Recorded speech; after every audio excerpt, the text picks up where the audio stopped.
सोम पितामह के घर से निकलकर सम्राट से मिलने जा रहा था। वो बहुत ज्यादा क्रोधित था।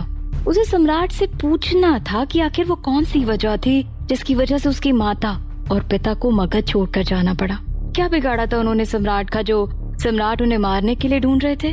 जब राजकुमारी ने उसका क्रोध देखा तो वो अपने मन में कहती है, इस वक्त सोम क्रोध में है, कहीं ऐसा ना हो कि बात बिगड़ जाए। ये सोचकर राजकुमारी ने उसके गुस्से को शांत करने की कोशिश की और कहा, सोम तुम ठीक कह रहे हो, इन सभी सवालों के जवाब हमें अब सम्राट के अलावा और कोई नहीं दे सकता, लेकिन अभी सम्राट के पास जाने का कोई फायदा नहीं होगा। सोम तुरंत राजकुमारी से कहता है, आप ऐसा कैसे कह सकती हैं राजकुमारी, वहाँ अंदर हमारे पितामह जो कि हमारी माँ के शत्रु बन गए हैं, हमारे पिता हमें और हमारी माँ को छोड़कर चले गए, हमारी माँ हमें लेकर दर दर की ठोकरें खाती रही है और इन सब की वजह सम्राट है, न कि हमारी माँ, इसलिए हमें उनके पास जाने से मत रोकिएगा राजकुमारी। तो राजकुमारी ने कहा, हम भी तुम्हारी भावनाओं को समझते हैं सोम, लेकिन जोश में होश खोना ठीक नहीं है, समझदारी से काम लो। हम खुद चाहते हैं सम्राट से पूछना, लेकिन अभी उचित समय नहीं है। तो आप क्या कहना चाहती हैं कि हम उस उचित समय का इंतजार करें और हाथ पर हाथ रख के बैठे रहें? सोम के अंदर उसकी व्याकुलता साफ दिखाई दे रही थी। राजकुमारी ने जोर देते हुए कहा, नहीं, हम बस ये कह रहे हैं कि अभी सम्राट की स्थिति ठीक नहीं है, पहले ही वो अपना महल छोड़कर जा चुके हैं, और यदि इस स्थिति में तुम उनका अतीत उन्हें याद दिलाओगे तो क्या लगता है तुम्हें वो तुम्हें शांति से जवाब दे देंगे? नहीं सोम, बल्कि जवाब मिलना तो दूर, हो सकता है कि वो तुम्हारी माँ की वजह से तुम्हें भी बंदी बना ले, और वैसे भी कोई नहीं जानता कि उस वक्त क्या हुआ था और वास्तव में किसकी गलती है। अभी सम्राट जंगलों में कहाँ है, तुम उन्हें कहाँ ढूंढोगे, इससे सोच समझ कर काम लो।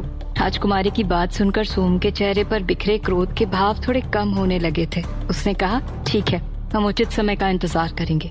ये बोलकर उसने अपने हाथ में रखे ताबीज की तरफ देखा और मन में कहा, सम्राट बिंबिसार तैयार रहिए तुम्हारे सवालों के जवाब देने के लिए, क्योंकि तब आपके लिए हमारा सामना करना बहुत मुश्किल हो जाएगा।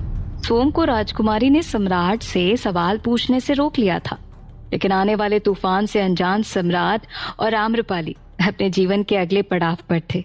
सम्राट की चोरी पकड़ी गई थी, जिससे आम्रपाली अपनी हंसी रोक नहीं पा रही थी।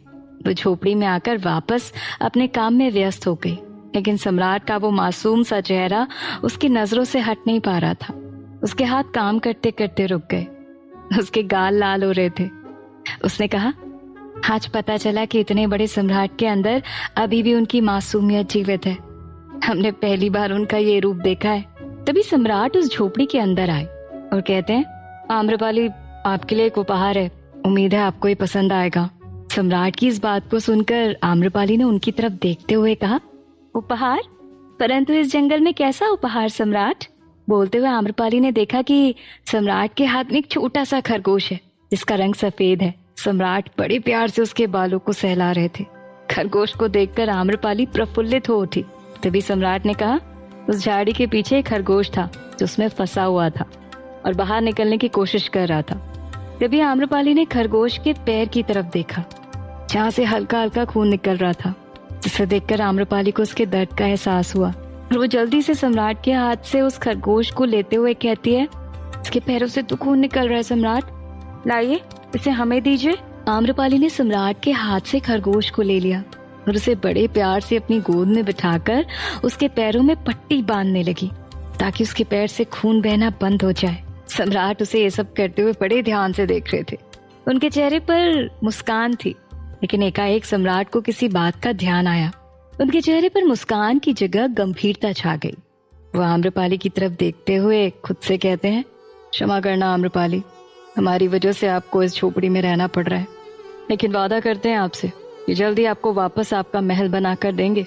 जहाँ सम्राट को आम्रपाली की चिंता सता रही थी, तो वहीं दूसरी तरफ राजमाता ने राजमहल और मगध का पूरा काम संभाल लिया था। रात का वक्त था। पूरे महल का निरीक्षण करने के बाद राजमाता अपने कक्ष की तरफ बढ़ रही थी।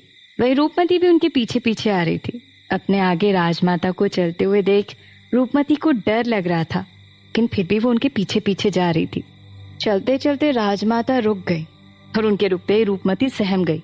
राजमाता ने जैसे ही पीछे पलटकर देखा तो वो तेजी से छुप गई, लेकिन उसके पैरों में बंधी पायल की छमछम की आवाज ने राजमाता को बता दिया था कि वहाँ रूपमती है। उस आवाज को सुनकर राजमाता की त्योरियां चढ़ गईं और वो रूपमती की तरफ बढ़ने लगी। राजमाता को अपनी तरफ आते हुए देखकर रूपमती के हृदय की धड़कनें बढ़ने लगी थी।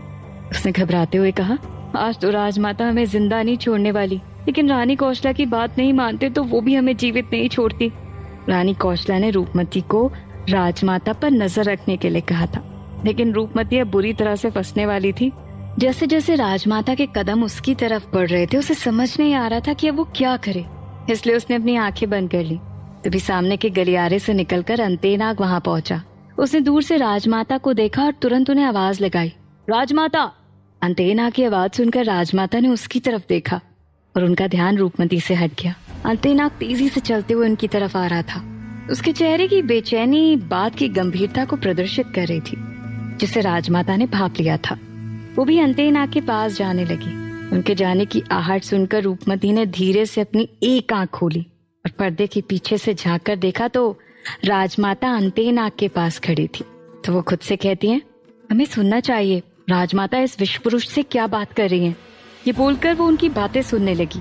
तो राजमाता ने कहा, हाँ बोलो अंतेनाग। तो अंतेनाग ने कहा, राजमाता बहुत गंभीर बात है। हमारे दूतों ने बताया है कि गांधार नरेश तेजी से अपनी सेना लेकर मगध की तरफ आ रहे हैं, और यही नहीं, उन्होंने आपके विरोध में खड़े सभी राजाओं को अपने पक्ष में कर लिया है। उसने उन सभी से वादा किया कि वो मगध विजय के पश्चात उन्हें उनका राज्य वापस सौंप देंगे और स्वतंत्र घोषित कर देंगे।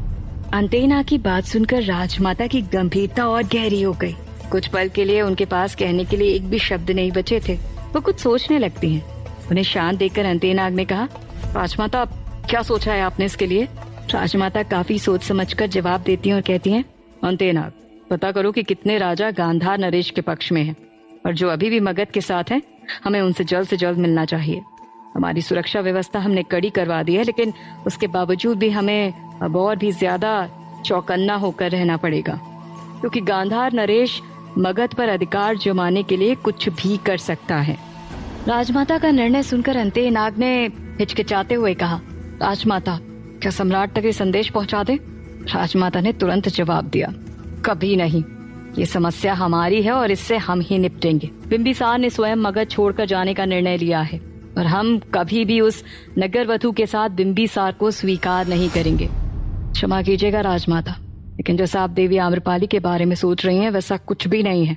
अंतेनाग राजमाता को समझाना चाहता था, लेकिन राजमाता ने अपना हाथ दिखाकर उसे शांत कर दिया।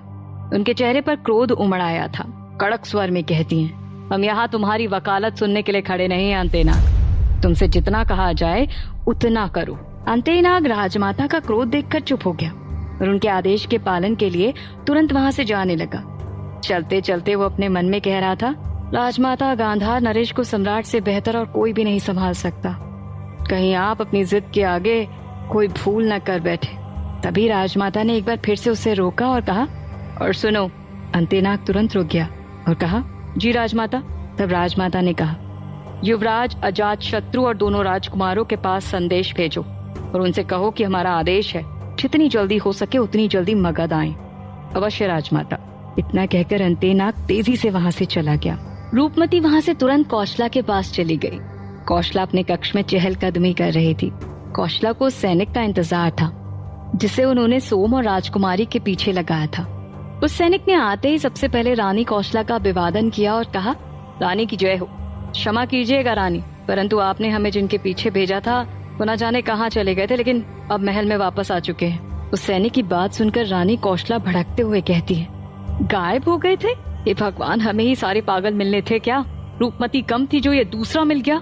सैनिक ने सिर झुकाकर चुपचाप रानी कौशला की बात सुन ली। तभी रानी ने कहा, शुरू से बताओ क्या हुआ था। सैनिक ने सारी बातें बताई, यहाँ तक कि सोम के पितामह के घर के बाहर वो लोग खड़े थे, ये बात भी उसने बताई। उसकी पूरी बात सुनने के बाद रानी कौशला देवी गंभीरता से कुछ सोचने लगी और कहा, वो लोग गायब नहीं हुए थे, उन्होंने तुम्हें देख लिया था और फिर तुम्हारी आंखों में धूल झोंक कर चले गए। लेकिन तुमने जो बताया था कि वो किसी के घर के बाहर खड़े थे, अवश्य ही वो उसी घर में जाने वाले थे। ये कहते हुए रानी कौशला ने उस सैनिक से कहा, यदि तुमने इस बार हमारा काम ढंग से किया तो तुम्हें उपहार अवश्य मिलेगा। तुम्हें हमारे 2 काम करने हैं। ये बोलकर रानी कौशला ने उस सैनिक को कुछ निर्देश दिए और फिर अंत में कहा, कल सुबह होने तक हमारे दोनों कार्य पूर्ण हो जाने चाहिए। अब जाओ यहाँ से। वो सैनिक वहां से तुरंत चला गया। तभी रूपमती वहां आई और कहने लगी, आज मैंने अपनी जान पर खेलकर राजमाता और वो विश्व पुरुष की बात सुन ली है। ये सुनते ही कौशला की आंखों में चमक आ गई और रूपमती ने सारी बातें कौशला को बता दी। लेकिन कौशला के चेहरे पर खुशी के भाव झलक रहे थे, जिससे बहुत जल्द उसका कार्य पूर्ण होने वाला हो। सम्राट और आम्रपाली ने उस खरगोश के ठीक होते ही उसे जंगल में छोड़ दिया था। दोनों अपनी झोपड़ी में वापस आ गए थे, लेकिन सम्राट कुछ अलग ही व्यवहार कर रहे थे। उनके चेहरे पे बेचैनी और व्याकुलता दोनों ही झलक रही थी। वो एक जगह स्थिर नहीं रह पा रहे थे। उनकी स्थिति देखकर आम्रपाली ने एक प्याले में पानी भरा और उनके हाथ में थमाते हुए कहा, सम्राट आप ठीक तो है ना? तो सम्राट ने आम्रपाली के हाथ से पानी लिया और कहा, हमें कुछ नहीं हुआ, हमें कुछ ठीक नहीं लग रहा है। आम्रपाली को लगा कि आज सुबह की तरह सम्राट फिर से उसके साथ कोई मजाक न कर रहे हो, इसलिए उसने मुस्कुराते हुए कहा, सम्राट अब हम आपके झांसे में नहीं आने वाले। हमें अच्छी तरह से पता है कि आप सुबह अपनी योजना में विफल हो गए थे, इसलिए अब आप कुछ और ही योजना बनाकर ऐसा व्यवहार कर रहे हैं। ये बोलकर वो वहां से अपने बिस्तर की तरफ बढ़ने लगी। तभी उसे पानी के प्याले के गिरने की आवाज सुनाई पड़ी। जैसे ही उसने पीछे पलटकर देखा तो सम्राट चक्कर खाकर नीचे गिरने वाले थे। उन्हें देखकर आम्रपाली घबरा गई और चीखते हुए उनके पास आई, सम्राट! क्या सम्राट मजाक कर रहे थे या फिर वाकई में उन्हें कुछ हो गया था?